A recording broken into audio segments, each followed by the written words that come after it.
20 వచ్చినాయి అనుకున్నా ఎంపీ సీట్లు. అంటే ఎమ్మెల్యే సీట్లు ఆ రేషియోలో ఎంత రావాల్సి ఉంటుందండి? Just calculation.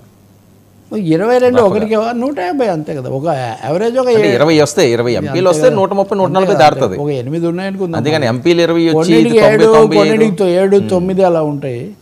సో 7 ఉన్నాయనుకుంటే ఒక 150కి అటు ఇటు. అంటే నా పాయింట్ ఏంటంటే ఓకే 20 ఎంపీ సీట్లు వస్తే ఖచ్చితంగా 120, 130 ఎమ్మెల్యేలు వస్తాయి అదే పార్టీకి, అంతేనా? ఈ 90, 85 రావు. ఇక్కడ భారతదేశంలో మరి దక్షిణాది రాష్ట్రాల్లో అండి ఎంపీ సీట్ల ఎన్నికలు వేరు, అసెంబ్లీ వేరు. కర్ణాటకలో గతసారి ప్రభుత్వం ఏమో వచ్చిందేమో ఈయన సిద్ధరామయ్య ముఖ్యమంత్రి అయ్యాడు, కానీ 18 లోక్సభ సీట్లు బీజేపీకి వచ్చాయి. రాజశేఖర రెడ్డి 2009లో గెలిచినప్పుడు ఆయన అత్యవసర మార్కులు ఇచ్చారు, పాస్ మార్కులు ఇచ్చారు ఓటర్లు మనకు అని ఆయన అన్నాడు. కానీ పార్లమెంట్ సీట్లు మటుకు ప్రజలు 30 ఇచ్చారు ఒకటే రాష్ట్రంలో. రామకృష్ణ హెగ్డే కూడా కర్ణాటకలో ఒకేసారి జరిగినవి, ఒకేసారి అవి ఒకేసారి ఇవి కొంచెం ఫేజ్డ్, కానీ కర్ణాటక ఫేజ్డ్, కానీ తెలంగాణ ఉమ్మడి రాష్ట్రంలో ఒకసారి జరిగాయి. ఇప్పుడు ఈ లెక్క కూడా ఒకటి ఉంది, అది కూడా మనం చెప్పేద్దాం. చాలామంది ఓట్ల శాతము ఈ లెక్కలు ఇవన్నీ కూడా అంటున్నారు కదా. ఆంధ్రప్రదేశ్, ఉమ్మడి ఆంధ్రప్రదేశ్లో మరీ ముఖ్యంగా ఎన్టీఆర్ వచ్చాక జరిగిన ఈ 40 ఏళ్లలో సాధారణ పరిస్థితుల్లో ఒక ప్రభుత్వం తిరిగి రావడం చాలా అరుదుగా జరిగిందండి. ఒక 3 సార్లు మాత్రమే వచ్చింది. అందులో ఒకసారి ఎన్టీఆర్ను దించేస్తే నాదెళ్ల వెన్నుపోటు వాళ్ళు వస్తే ఆయన మధ్యంతరంగా 83లో గెలిచిన ఆయన మళ్ళీ 85లో పెడితే ఆయన మళ్ళీ వచ్చాడు. కానీ 89లో ఓడిపోయాడు. నార్మల్ కోర్సులో ఆయన రెండోసారి గెలవాల. నారా చంద్రబాబు నాయుడు 95లో మామయ్య స్థానంలో ముఖ్యమంత్రి అయిన తర్వాత 99లో గెలిచాడు, కానీ నార్మల్ కోర్సులో గెలవాల. ఒక్క రాజశేఖర రెడ్డి అలా గెలిచాడు. అవును, డైరెక్ట్గా 2004 నుంచి 2009 వరకు straight second run YS Rajasekhara రెడ్డికి వచ్చింది. Whether Jaganmohan Reddy beat his father's record or not. ఈ 20 ఏళ్లలో రాజకీయాలు చాలా మారాయి. ఉదాహరణకు నవీన్ పట్నాయక్ వరుసగా 4-5 సార్లు వచ్చాడు, మమతా బెనర్జీ వరుసగా 3 సార్లు వచ్చింది. సో అధికారంలో ఉన్న ప్రభుత్వం కేసీఆర్ కూడా 2 సార్లు వచ్చాడు అట్లీస్ట్. ఇప్పుడు కేసీఆర్తో పోల్చేటప్పుడు కూడా 2 సార్లు వచ్చాడు అనేది మనం గుర్తించాలి. కాబట్టి జగన్కి ఇది ఒక ఛాలెంజ్. మరి వాళ్ళు వైఎస్ఆర్ తర్వాత కేసీఆర్ మళ్ళీ అంతే 2 సార్లు అంతే. సార్ చంద్రబాబు నాయుడు చాలా తంటాలు పడ్డాడు పాపం. విత్ ఆల్ డ్యూ, ఆయన అంత జనసమూహనంతో అపారమైన ప్రజాభిమానంతో తన్నుకుంటూ వచ్చింది కష్టం. అంటే ఆయన పొత్తులు అనేకం పెట్టుకొని పరిస్థితులు, రాష్ట్ర విభజన తర్వాత ఉన్న ఉద్వేగ పరిస్థితులు. అంతకుముందేమో కార్గిల్ యుద్ధము, వాజ్పేయి సమ్మోహన శక్తి, ఆయన అవిశ్వాస తీర్మానంతో పడగొట్టడం, ఇవన్నీ అప్పుడు దోహదపై ఈ 2 సార్లు ఆయన తిరిగి వచ్చిన పరిస్థితులు అవి. సో ఇప్పుడు కనుక చంద్రబాబు వస్తే చంద్రబాబు కూడా ఇది రికార్డే. నేను ఇందాక 8th వండర్ అన్నట్టుగా చంద్రబాబు కూడా ఇది రికార్డే. ఇంతవరకు ఆయన నార్మల్గా రెండోసారి ఎప్పుడు రాలేదు వాస్తవంగా. కాబట్టి we have to see. Jagan పైగా ఏజ్ కూడా, జగన్ ఏజ్ చూసినప్పుడు ఆయన హీ కెన్ అఫోర్డ్. అవును, ఇప్పుడు ఆయన డెఫినెట్గా పెద్ద సీట్లు అయితే వస్తాయి, బిగ్ పార్టీ సీట్లు అయితే చాలా ఎక్కువ వచ్చే ఛాన్స్ గ్యారంటీ ఉంటుంది కదా.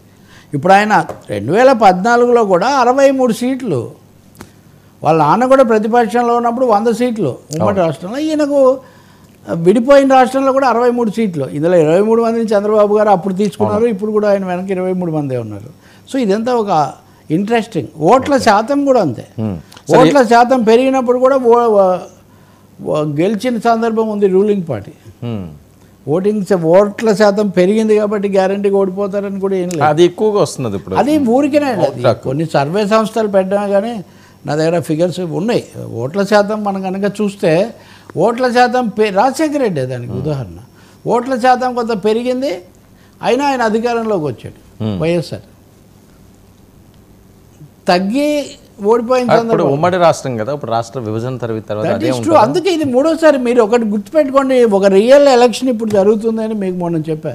స్థిమితంగా స్థిరపడిన రాష్ట్రంలో స్థిరపడిన 2 ప్రాంతీయ పార్టీల మధ్య ఎన్నిక ఇప్పుడు జరుగుతుంది. ఇదివరకు జరిగినవన్నీ పోటాపోటీ, నువ్వు నన్ను ఓడిస్తే నేను నిన్ను ఓడిస్తాను అన్నట్టుగా. ఇప్పుడు ఇద్దరు ఇట్లా నిలబడి ఉన్నారు. జాతీయ పార్టీలు కూడా రంగప్రవేశం చేసే వాటి స్థాయిలో ఎంత ఉంటే అంత అప్రధానంగా. కాబట్టి ఇంట్రెస్టింగ్ దట్ వే. మరి ఇప్పుడు 150 స్థానాలు నాకే వస్తాయంటే దాదాపు గత ఫలితం రిపీట్ అవుతుందని. అవును, అంటే ఒక 25 అయితే తగ్గించుకున్నాడు. వైనాట్ 175 నుంచి ఇట్ ఈజ్ 150 అని తనకు తనే కొంచెం తగ్గించుకున్నట్టు we have to see. Sir విభజన హామీల అంశం ఏంటి? ఇంకా అది కూడా క్లోజ్ అయిపోయింది. క్లోజ్ ఏముందండి, రేవంత్ రెడ్డి నిన్న మాట్లాడింది నిజానికి అది చాలా ఇంట్రెస్టింగ్. జూన్ 2వ తారీఖున మీరు దీని విషయం తేల్చండి, లేక్ వ్యూ గెస్ట్ హౌస్ ఇట్లాంటివన్నీ కూడా మీరు తీసుకోండి.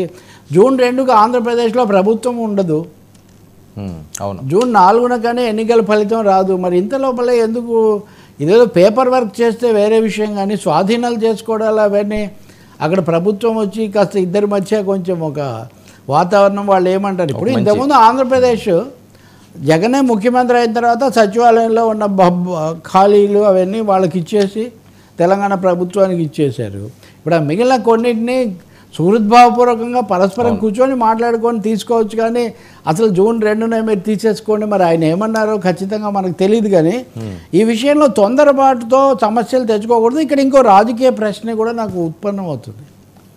జగన్మోహన్ రెడ్డి ఉండడు, చంద్రబాబు నాయుడు వస్తాడు అనే పద్ధతిలో అప్పుడప్పుడు రేవంత్ రెడ్డి అభిప్రాయం అన్నట్టుగా మీడియాలో చేశారు.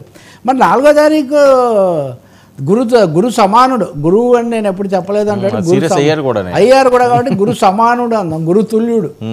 గురుతుల్యుడైన చంద్రబాబు నాయుడు గారు 4వ తారీఖున వస్తుంటే చంద్రబాబు గారు వచ్చిన తర్వాత అనుకోకుండా 2వ తారీఖుగా తీసుకోవాలని రేవంత్ రెడ్డి గారు ఎందుకు దాన్ని అంత, అందులో ఏమి 2వ తారీఖుతో అపాయింటే కాబట్టి గడువు అయిపోతుంది, కానీ ఆ రోజుకి ఆ రోజు కుర్చీలు బలలు అన్నీ ఖాళీ చేయాలని ఎక్కడ విభజన చట్టంలో ఏం లేదు.